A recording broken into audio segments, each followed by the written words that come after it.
오늘 우리에게 주신 하나님의 말씀은 갈라디아서 6장 14절에서 18절 말씀입니다. 그러나 내게는 우리 주 예수 그리스도의 십자가 외에 결코 자랑할 것이 없으니 그리스도로 말미암아 세상이 나를 대하여 십자가에 못 박히고 내가 또한 세상을 대하여 그러하니라. 할례나 무할례가 아무것도 아니로되 오직 새로 지으심을 받는 것만이 중요하니라. 무릇 이 규례를 행하는 자에게와 하나님의 이스라엘에게 평강과 긍휼이 있을지어다. 이후로는 누구든지 나를 괴롭게 하지 말라. 내가 내 몸에 예수의 흔적을 지니고 있노라. 형제들아, 우리 주 예수 그리스도의 은혜가 너희 심령에 있을지어다. 아멘. 오늘 이 말씀에 많은 은혜 받으시기 바랍니다. 바울은 내게는 예수 그리스도의 십자가 외에는 자랑할 것이 없습니다 라고 고백하죠. 사실 바울은 유대인으로서 자랑할 것이 가장 많은 사람 중에 하나였지만 그리스도의 십자가만 자랑하는 사람이 되었다라고 스스로 고백하는 것을 저희가 보게 됩니다.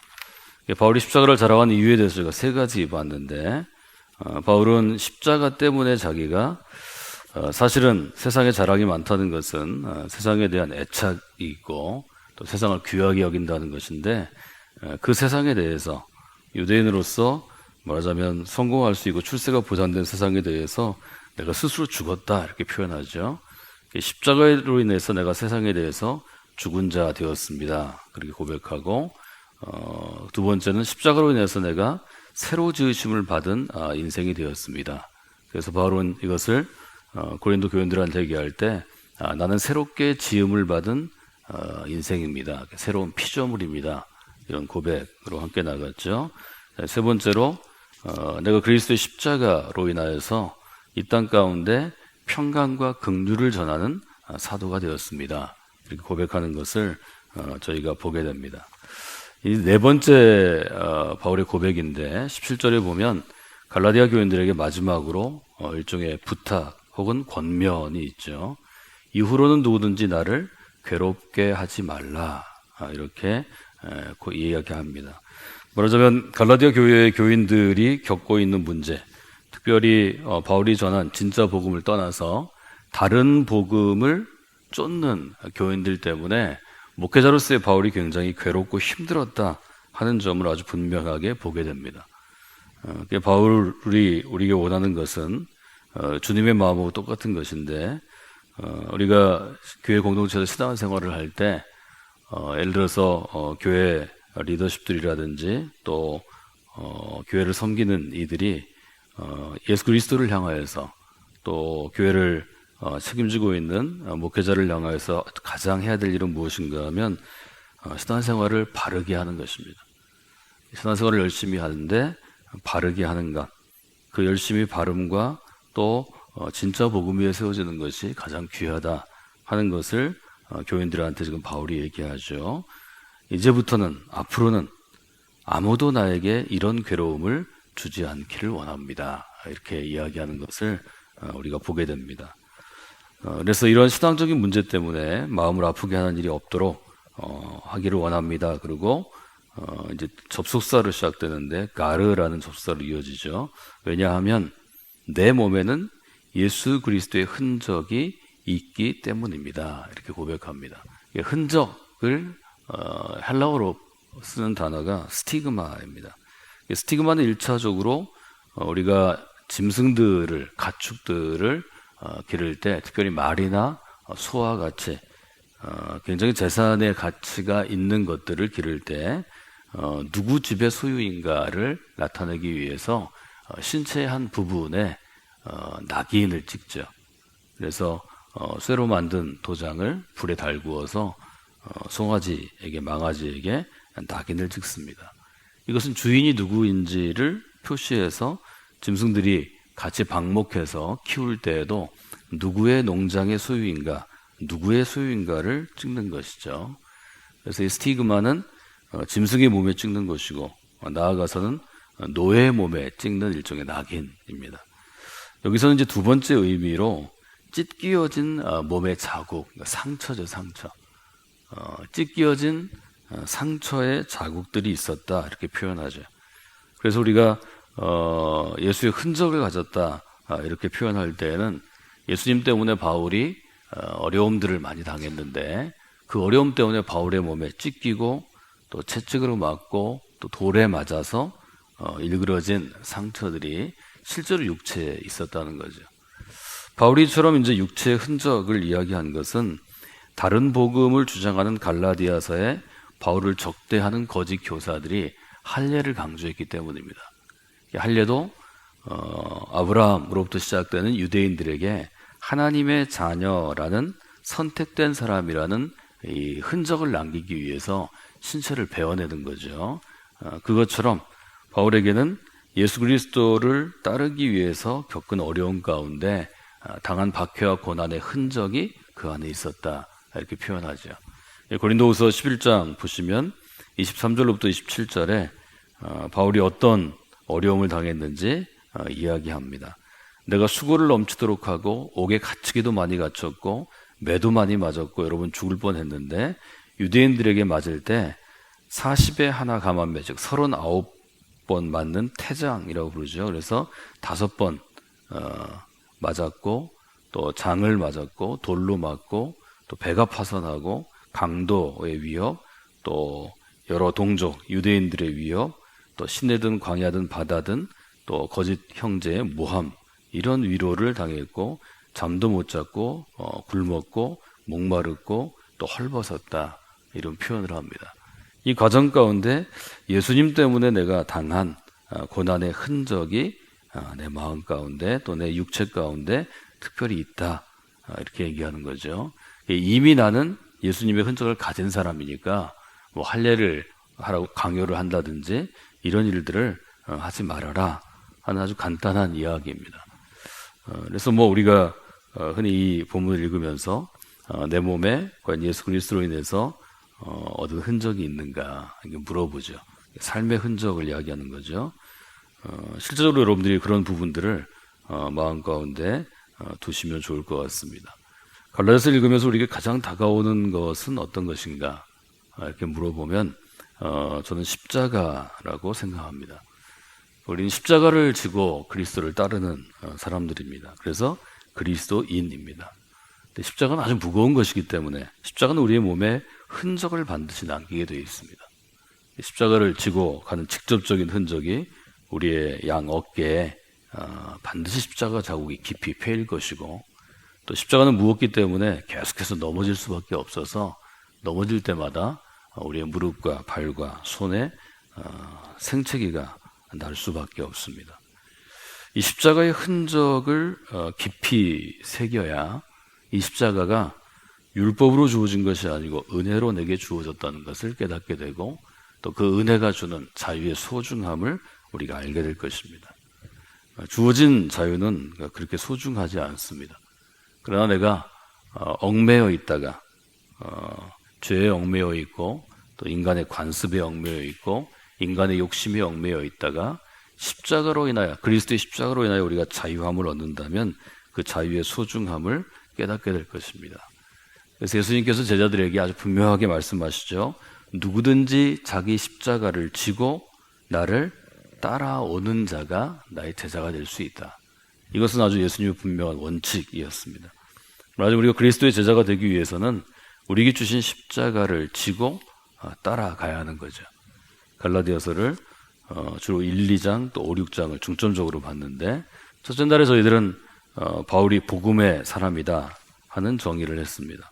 바울은 어떤 사람이냐 이렇게 물어보면 복음의 사람이라는 거죠. 의라는 저희가 이제 조사를 쓰게 되는데, 의는 일종의 소유죠. 복음의 사람은 좀 더 정확하게 얘기하면, 바울의 표현으로 하면 복음에 의해서 사로잡힌 사람이다, 이렇게 표현할 수 있죠. 바울은 복음이 나를 꽉 붙잡았다, 이렇게 표현합니다. 그래서 바울은 복음에 붙잡힌 바 돼서 자기를 붙잡은 그 복음을 갈라디아 교회에 전했습니다. 그런데 바울이 떠나고 난 다음에 갈라디아 교회가 바울이 전한 복음을 속히, 그러니까 빠른 시간 안에 떠났다는 거죠. 바울은 너무 놀라고 당황스러워서 교인들한테 아주 강력하게 경고합니다. 뭐라고 경고하는가 하면 다른 복음은 없습니다, 이렇게 경고합니다.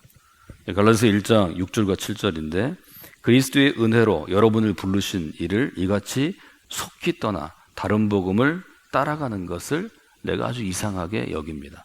다른 복음은 없습니다. 다만 여러 사람들이 여러분을 교란시켜서 요란케 해서 그리스도의 복음을 변조한 것입니다. 변하게 한 것입니다. 이 다른 복음이 없다는 것을 설명하면서 바울은 교인들한테 첫 번째로 질문하죠. 과연 우리는 사람으로부터 태어난 사람입니까? 즉 사람으로부터 말미암은 존재입니까? 아니면 하나님으로부터 말미암은 존재입니까? 아주 근본적으로 우리의 소유권을 물어보는 거죠. 그리고 또 물어봅니다. 1장 10절에서 우리가 사람을 기쁘게 하는 사람입니까? 아니면 하나님을 기쁘게 하는 존재입니까? 그러니까 사람으로부터 태어났다면 우리는 사람을 기쁘게 할 것인데 우리는 하나님께로부터 난 자이기 때문에 하나님을 기쁘게 하는 것이 우리의 인생에 살아가는 이유입니다. 그렇게 먼저 우리의 일종의 자리를 매김하고 둘째 날 저희들은 그 다음 문장을 봤죠. 다른 복음을 따라가는 갈라디아 교인들에게 바울이 이렇게 질문합니다. 과연 여러분은 복음을 이해는 하는 것입니까? 그러니까 복음을 제대로 이해하지 못했기 때문에 바울이 그토록 애써서 가르치고 교훈한 복음을 떠났다는 거죠. 그래서 바울은 아주 분명하게 얘기합니다. 내가 보기에 여러분은 복음을 제대로 이해하지 못하는 사람들입니다. 복음을 이해하지 못하기 때문에 바울이 가르친 것을 그토록 속히 떠나게 됐다는 거죠. 그래서 복음이 무엇인가를 이야기합니다. 그래서 거짓 교사들은 복음을 바울이 가르친 복음에다가 플러스 썸씽해서 무엇을 더해서 뭘 하라고 그런다는 거죠. 말하자면 예수 그리스도를 믿음으로 예수 그리스도의 십자가 은혜가 주는 우리의 구원의 은총이 아니고 뭘 더 하라는 거죠. 대표적인 게 할례였고 그 다음에 절기였고 음식 같은 건데 여기서는 할례 문제가 다르죠. 다른 복음은 복음에다 뭘 전하는 것이라는 겁니다. 바울은 복음에 대해 설명하면서 이 복음은 첫째 사람에게 받은 것이 아닙니다. 사람이 준 게 아니라는 거죠. 두 번째 사람에게 배운 것도 아닙니다. 이 복음은 예수 그리스도께서 직접 우리에게 계시하신 것, 나타내 보이신 것입니다. 그렇게 얘기하죠. 사람에게 온 것이 아니기 때문에 이 복음은 우리의 중심을 변화시킨다 이렇게 표현했습니다. 복음은 우리의 삶의 중심을 변화시키고 이 변화시키는 것을 우리가 하나님의 능력이라고 부르죠. 그래서 바울이 복음에는 하나님의 능력이 나타납니다. 이런 고백을 이제 로마서에서 분명하게 하게 된 거죠. 그렇기 때문에 우리가 복음 안에 서 있으면 어떻게 살아야 하는가? 넷째 날에 안디옥 사건을 다뤘습니다. 바울과 베드로의 사건을 다루면서 결국 바른 복음 위에 서 있는 사람은 복음의 진리를 따라 살아야 한다. 이렇게 도전하죠. 복음의 진리를 따라 바르게 행하는 것이 바른 복음이다. 이렇게 이야기하고 그 복음을 따라 사는 그런 사람이 돼야 되겠다. 이렇게 우리에게 도전합니다. 그리고 나서 저희가 다섯째 날에 그렇다면 복음의 진리를 따라 사는 삶은 어떤 삶이냐 질문했습니다. 우리가 복음의 진리를 따라 산다는 것은 무엇을 의미하느냐. 그때 유명한 갈라디아 2장 20절을 저희가 함께 나누었죠. 내가 그리스도와 함께 십자가에 못 박혔으니 그런즉 이제는 내가 사는 것이 아니요 오직 내 안에 그리스도께서 사는 것이라.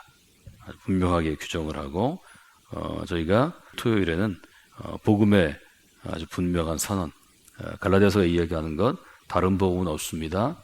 또 진짜 복음은 우리를 자유케 합니다. 복음은 자유입니다. 우리 함께 나누었습니다. 그러고 나서 이제 이번 주에 월요일에 그러면 이 복음이 주는 자유는 우리에게 어떤 의미가 있느냐? 복음이 주는 자유는 우리에게 육체의 기회를 삼으라고 주는 자유가 아니라 서로 종이 되라고 주는 자유이다. 갈라디아서 5장 13절, 갈라디아서 5장과 6장 가운데 가장 중요한 구절이죠. 형제들이여 자매들이여 여러분이 자유를 위하여 부르심을 입었습니다. 그런데 이 자유를 육체의 기회로 삼지 말고 오직 사랑으로 서로 종노릇 하는 분들이 되시기를 원합니다. 이렇게 권면하죠. 화요일에는 이렇게 바울의 권면을 나눴습니다. 첫 번째 복음은 자유입니다. 두 번째 그리스도인은 이 자유를 육체의 기회가 아니라 사랑으로 섬기는 데 사용해야 합니다. 우리가 복음의 진리에 서서 사랑으로 섬기는데 이 복음의 자유를 사용하면 성령의 열매를 맺는 인생이 될 수 있습니다. 그래서 성령을 따라 살아가는 사람이 성령의 열매를 맺습니다 하는 결론을 저희가 가졌습니다. 수요일 날 교회 안에서 성도들이 좋은 관계를 유지하려고 노력하면 우리가 성령의 열매가 맺히고, 또 성령의 열매가 맺힌 사람은 좋은 관계를 가질 수 있다, 갖게 된다라는 걸 알았고요. 그래서 6장 2절에 너희가 서로 짐을 지라, 이 말씀을 저희가 함께 나누었습니다. 목요일에는 저희가 어떤 말씀을 나누었나요? 목요일에는 그럼 복음의 사람은 인생 가운데 무엇을 심어야 하는가? 너희가 심은 대로 거두리라 하는 말씀을 우리가 묵상하면서 내가 지금 심은 것은 무엇인가? 인생이란 심은 대로 거두는 것입니다. 그래서 어떤 것을 심어야 되느냐, 이 문제에 대해서 세 가지 얘기했죠. 첫 번째는 좋은 것을 심어야 합니다. 두 번째는 성령을 따라 심어야 합니다. 세 번째는 교회 공동체 안에서 착한 일을 심어야 합니다. 저희가 함께 나눴습니다. 그리고 나와서 어제 저희가 복음의 사람은 인생 가운데 과연 무엇을 자랑하는 사람이 되어야 합니까? 라는 질문을 저희가 하게 됐죠. 그래서 바울은 내게는 십자가 외에는 결코 자랑할 것이 없습니다, 이렇게 고백했죠. 그래서 그 십자가의 의미는 나는 세상에 대하여 죽은 사람입니다. 세상에 대하여 못 박힘으로 우리에게 새로운 인생이 시작되었습니다. 새로 지으심을 받았습니다. 그리고 그 인생은 하나님의 평강과 긍휼을 체험하는 인생이고 평강과 긍휼을 주는 인생입니다. 갈라디아서 마지막 부분 17절 18절이 우리에게 도전하는 것은 하나님께서 우리에게 은혜의 복음을 주시고 그 복음을 통해서 자유함을 주시고 그 자유를 가지고 특별히 짐을 서로 지고 또 서로에게 아주 귀하고 복된 은혜들을 나누는 서로 종노릇하는 귀한 신앙의 공동체를 만들어야 하고, 그러기 위해서는 우리 안에 성령의 열매가 맺히는 성숙한 신앙들이 있어야 하고, 우리의 삶에는 십자가를 지고 가는 십자가의 흔적이 우리의 육신 가운데 분명하게 흔적으로 남는, 스티그마로 남는 그런 삶을 사는 것이 중요합니다 하는 바울의 도전을 저희가 다시 한번 돌이키게 되었습니다. 우리가 신앙생활을 오래 하면서 성경에 이렇게 중요한 책들이 가지고 있는 주제들을 한눈으로 살펴보고 또 그것들을 잘 정리해 보는 것은 아주 의미 있는 것입니다. 내가 믿는 신앙을 우리가 잘 알게 되고 내가 잘 이해한다면 그 신앙을 사실은 우리 교회 안에서 믿음의 길을 걷는 신앙의 후배들에게 잘 우리가 체계적으로 가르칠 수 있고, 또 믿지 않는 이들에게도 내가 어떤 믿음을 가지고 살아가는지를 우리가 설명할 수 있습니다. 저는 강조하지만 내가 나의 언어로 설명할 수 없는 것은 내가 완전히 아는 게 아닙니다. 신앙생활도 또 우리가 갖고 있는 신앙도 그냥 열심히 해서 되는 것이 아닙니다. 시키는 대로 해서 되는 것도 아니고 하라고 해서 되는 것도 아닙니다. 그렇기 때문에 신앙의 길은 성숙해서 스스로 길을 찾아갈 때까지 자라나는 것 외에는 방법이 없습니다. 선생님 없이도 또 목회자 없이도 또 나에게 영향을 준 어떤 좋은 사람 없이도 스스로 사막에서도 광야에서도 바다 한가운데서도 홀로 그리스도 앞에 설 수 있으며 또 내 옆에 있는 사람들에게 이 복음을 전해서 함께 신앙생활할 수 있도록 우리가 그리스도의 증인으로 서는 것은 우리 모두에게 중요하다는 것을 제가 매번 강조하고 있습니다. 언제 어느 때 비바람이 불어오고 또 우리의 기초, 우리 인생의 터 파운데이션이 흔들려서 우리가 박해의 때 어려운 때를 지나간 초기 교회와 같아질 수 있는 거죠. 여러분들 그 점들을 보시면서 위기의 때를 준비하고 어려운 때를 잘 준비해서 어려운 때가 왔을 때 교회를 지켜내는 교회의 기둥과 같은 사람을 세우는 성숙한 분들이 되시면 좋겠습니다. 또 저희 교회가 그런 성숙한 그리스도인들을 훈련하고 세우고 어려운 가운데 있는 성도들과 교회 공동체에 보낼 수 있는, 파송할 수 있는 그런 성숙한 신앙 공동체가 되도록 여러분들이 하나님께 나아가시는 귀한 시간들이 되시기를 주님의 이름으로 축원해 드립니다.